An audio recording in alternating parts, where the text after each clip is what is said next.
La France estime que ceux qui, aujourd'hui, en Libye, se rendraient coupables de crimes que les conventions internationales stigmatisent de façon très précise, doivent savoir que s'ils sont pris, ils devront rendre des comptes.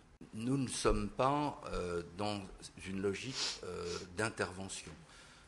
Il faut bien voir qu'il y a des règles du jeu internationales qui doivent être suivies de façon très précise.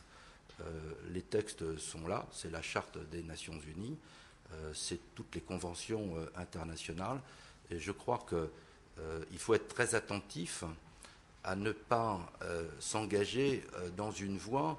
Nous, Européens, avons pratiqué l'intervention à travers le monde pendant une très très longue période. Et puis, un trait a été tiré sur cette période-là. Il faut se garder de s'engager dans des voies qui peuvent paraître séduisantes vues de Paris ou vues de telle ou telle capitale, mais qui modifieraient en profondeur et d'une façon extraordinairement dangereuse le fonctionnement de l'ordre international.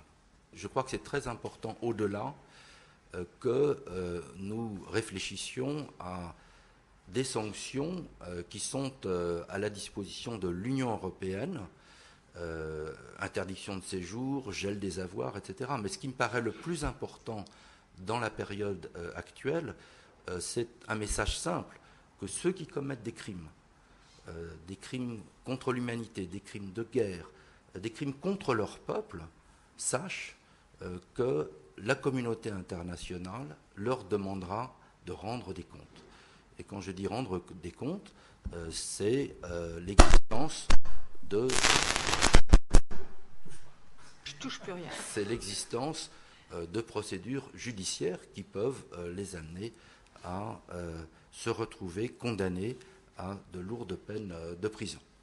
La Roumanie et la Bulgarie ont naturellement vocation à rentrer dans l'espace Schengen. Encore faut-il que ce soit dans des conditions qui garantissent que la frontière extérieure de l'Union sera gardée avec efficacité. Donc c'est tout le débat que nous avons. C'est un débat qui n'oppose pas la France seule. L'Allemagne a la même préoccupation, les Pays-Bas ont la même préoccupation, la Finlande, d'autres encore. Donc je crois qu'il ne faut pas bilatéraliser ce débat sur l'espace Schengen. Et il faut trouver un chemin.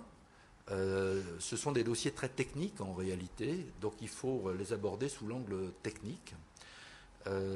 Deuxièmement, nous sommes confrontés à un débat qui n'est pas lié à la Roumanie et à la Bulgarie, mais qui est celui de l'avenir même de Schengen. Parce que quand on est confronté à un phénomène massif d'immigration, comme l'Italie aujourd'hui face à l'immigration venue de Tunisie, peut-être demain massivement de Libye, l'Union européenne n'est pas suffisamment équipée pour faire face. L'Italie, la Grèce de son côté, demande un juste partage du fardeau, demande à ce que l'Europe vienne leur prêter aide pour faire face à ces flux migratoires. Hier, c'était la petite île de Malte qui tout d'un coup s'est trouvée confrontée à ce type de problème.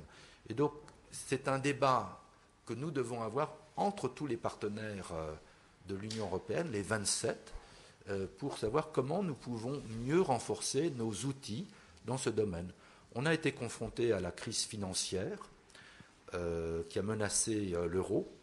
Nous avons su, nous, Européens, y répondre efficacement en mettant en place les outils pour assurer l'avenir de l'euro.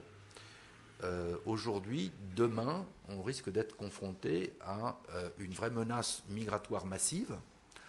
Nous devons réfléchir aux moyens de faire face à ce problème dans le cadre des processus Schengen.